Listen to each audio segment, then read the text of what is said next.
Welcome to episode 513 of Salsidoparanormal. And tonight I am sharing true paranormal stories on the web. As always, you can all find all the episodes of the show along with links to social media and other ways to contact me at my podcast page. And that is salsidoparanormal.podbean.com. That's SALSIDO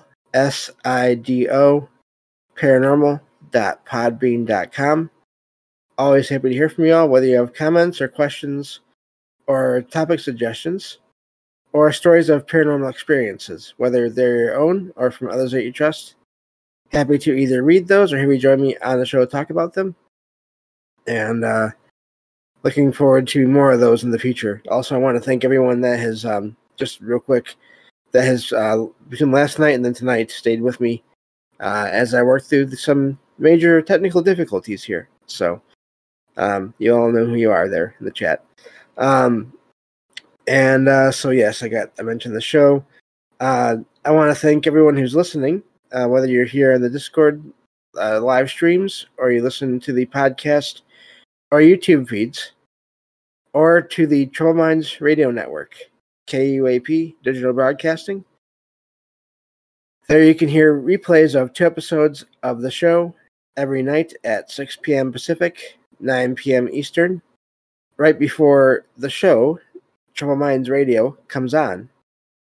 And that, of course, is an hour after my shows are on the station. So I always like to thank Michael Strange, host of Trouble Minds Radio, as well as Liam Martin, host of the Exile Minds podcast, for producing my shows and putting them up on the station, along with all the music that you hear.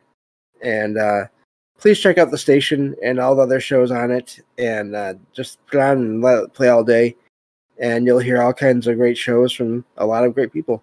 So if you'd like to support the show, there are some different ways to do that. You can always share the show with others and rate and review it on your podcast platform of choice. You can also find some books I've written, paranormal fiction, nonfiction, over on Amazon. And you can join my Patreon page, where you'll find, starting this month, at some point, you'll find a new episode of True Paranormal Stories from the web every month over there. And you can access that by joining any of the membership tier levels there. And if you'd just like to make a one-time donation, you can do that through PayPal. I apologize for not having any other payment options available, but between my low vision and customer service in different platforms, so far PayPal has been the only one that seems to be working. So I apologize for that. But I think that takes care of all of that. It is so good to be back after such a long break. Parts of it were planned, parts of it were not. Technical difficulties, physical difficulties with my eyes, and even a week and a half session there of vertigo in mid-November. So, and then the holidays. But I'm hoping that now I can be back and putting out shows on a regular basis again for a while. So let me see here. I think that takes care of all of that. Thank you all for being with me tonight, and also just for supporting the show as you have in all the different ways so far, as we go into basically a 4th year, I believe, of doing the show. So I'm looking forward to celebrating 4 years of the show later on. Obviously, that'll be in October. And I have a nonfiction book I am working on. It's almost done. Hoping to put that out later on this year.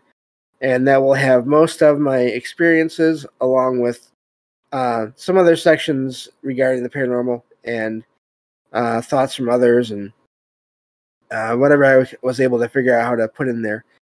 And some stories that I've shared on the show will also be in the book. So, as far as from stories I found online. So, looking forward to that. I will let you all know when that comes out. and we'll go from there with that. And hopefully that will just be the first in a series of those kinds of books, as I have more experiences, which I seem to have them at least a couple of times a month usually, sometimes more. And then, of course, more stories that I pick up from what I've shared in the show that will be included in future books as well. So, with that, I think I'm ready to get on here to the stories. And I say stories because that's where my mind goes right away. I don't mean that to say that they are not real experiences. It's just, for some reason, that's a word that sticks in my head. I think it's because I'm a writer as well, and that's where I started out, was writing, not even podcasting.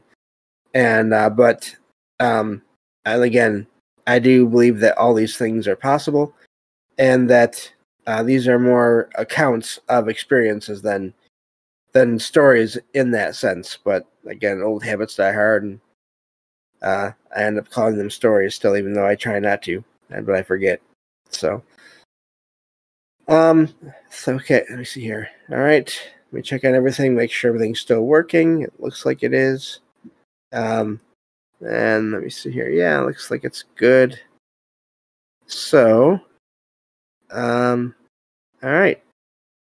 Thank you all again for the feedback on how everything is working here tonight, especially. So, getting to these stories here. This first one says, let me see. Okay, my family has had a tradition of hunting in the woods behind my grandfather's house for generations. Recently, my grandfather, an avid hunter, passed away at the age of 90, leading the family, including my father, to continue hunting in the same woods. During a hunting trip, my father and I were about 500 yards apart, excuse me, near a stream, spending 3 hours without spotting any deer. As we decided to move to another spot, I got ready to move out from behind an old pine tree. I heard my father walking in the woods. While attempting to locate him, I saw a gray shadow resembling him about 150 to 200 yards away. The shadow walked slowly toward me. They stopped and waved to get my attention.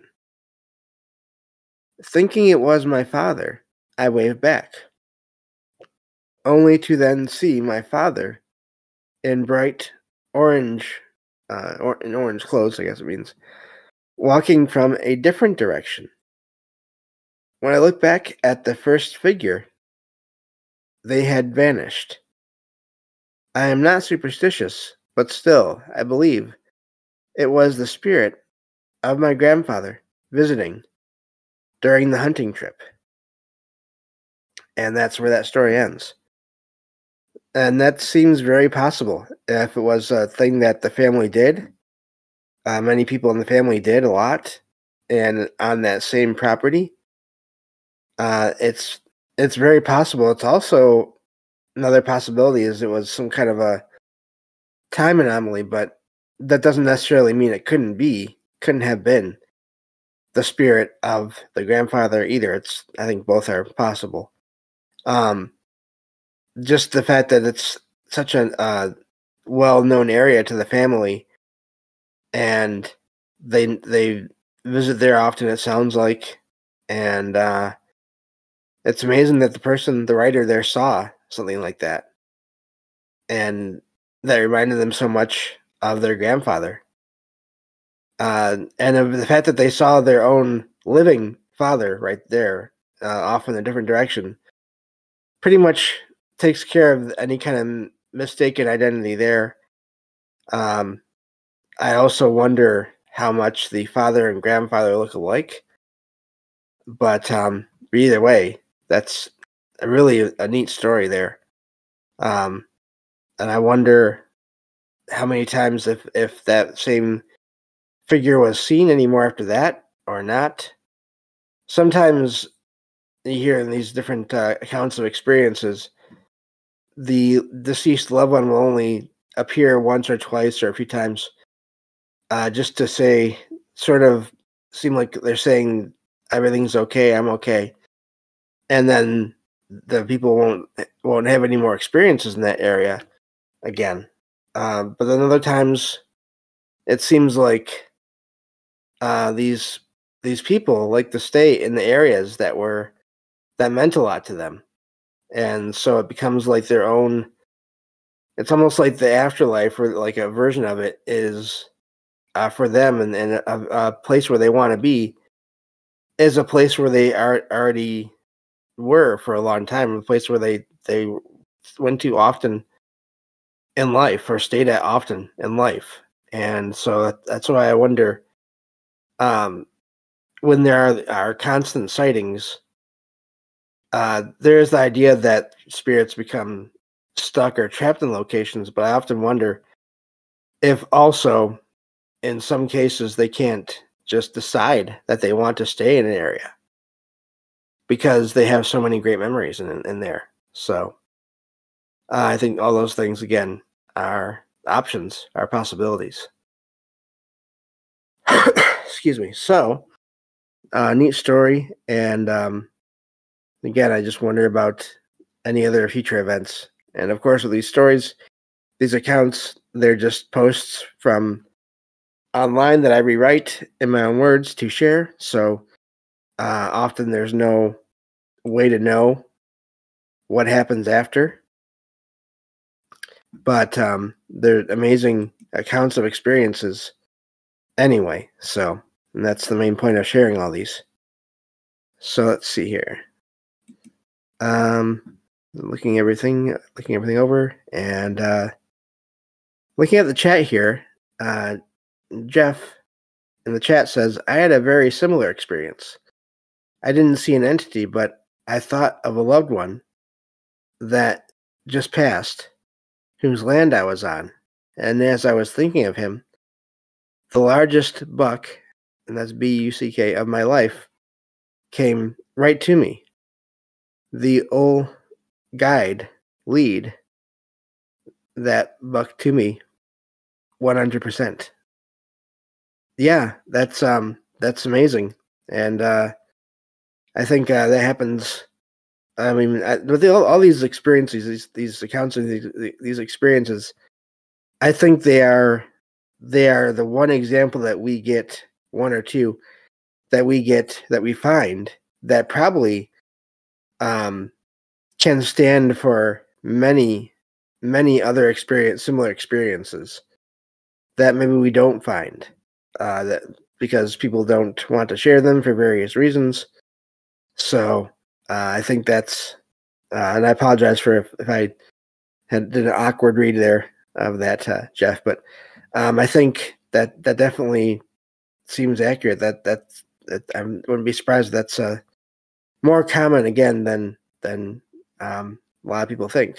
So moving on to the next story here. Let me get back to the file.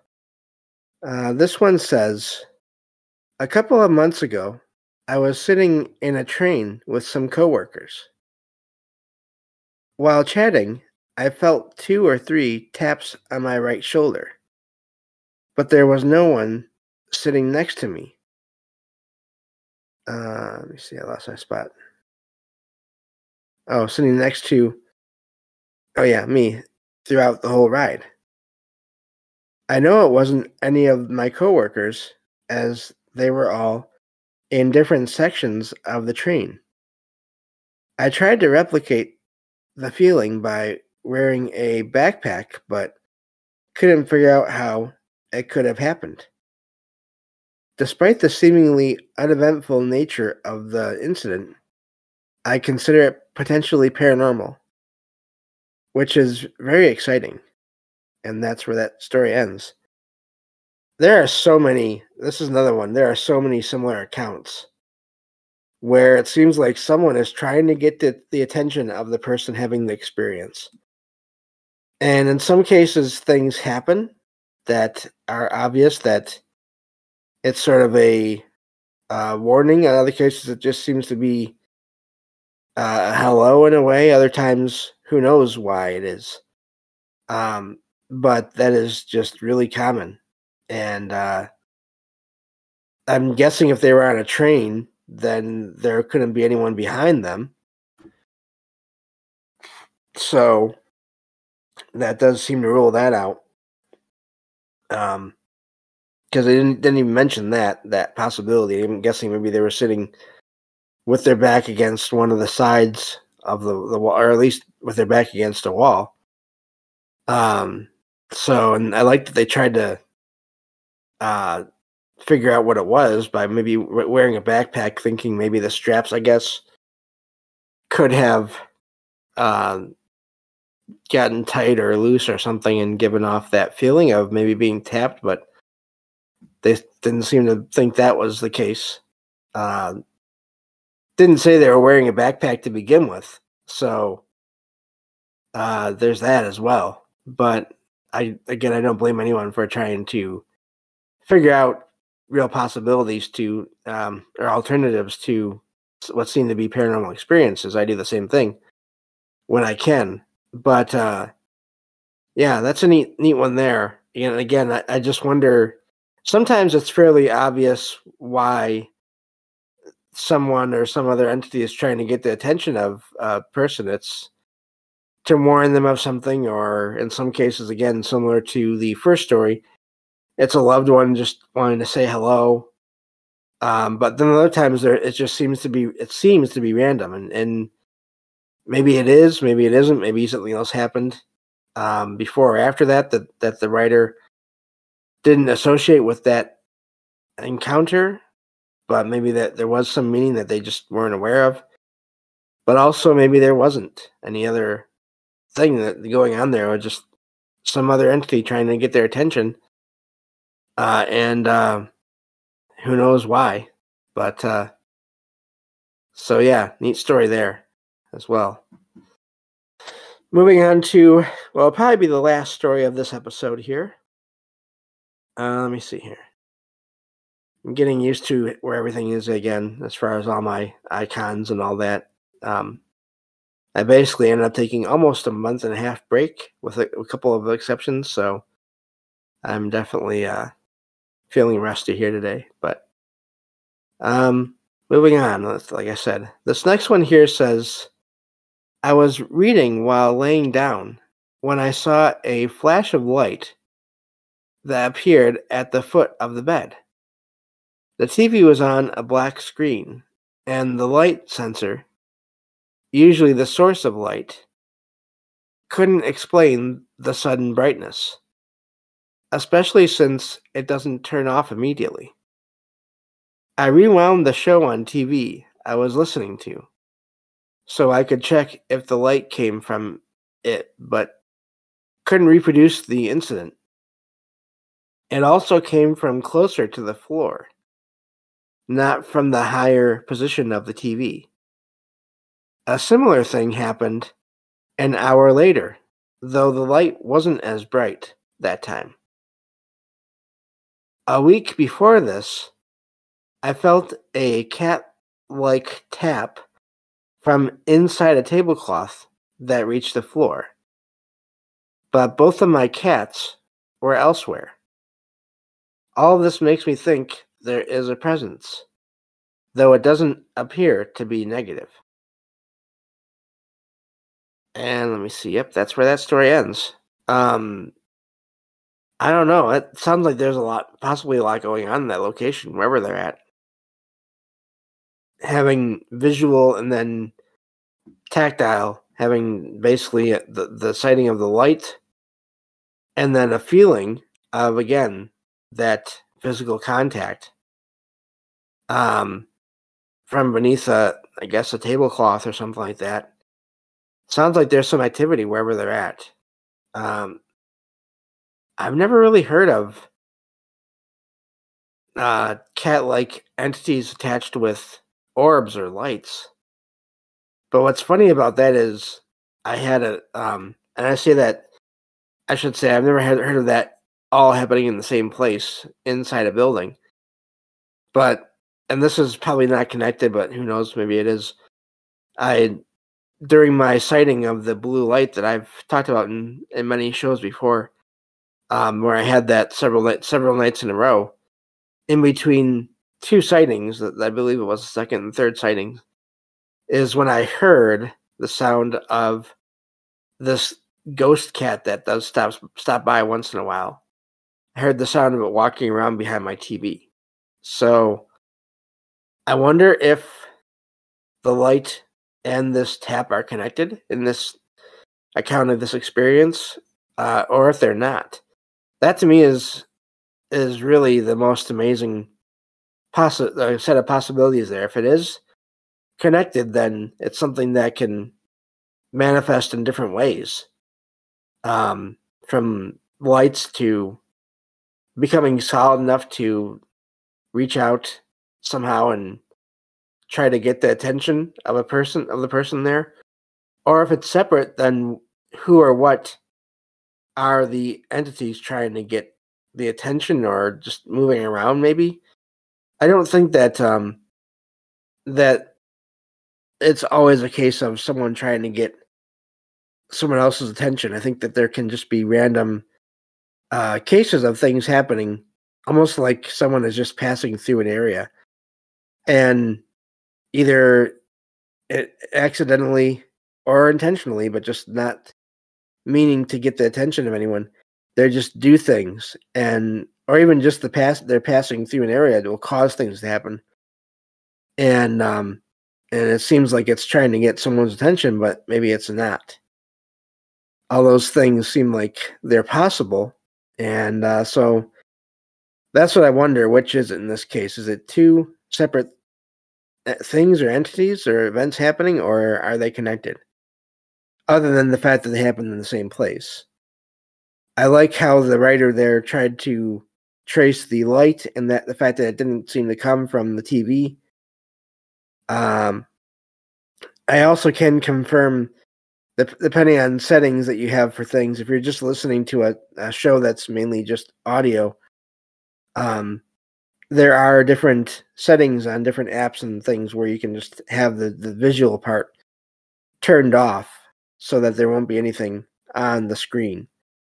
So, but yeah, that's an amazing one there, and I don't know what to make of that other than just unexplained things that seem to happen there. I wonder if anything else ever happened before this or after this, or if these were just isolated incidents. And again, maybe that might, if that's the case, then that might indicate someone or multiple entities just passing through. It's hard to say. But looks like we are just about out of time here for, let me see here, basically for this show today. And thank you all for listening, and I'll be back next time with another episode of Salsidoparanormal. Take care, everyone.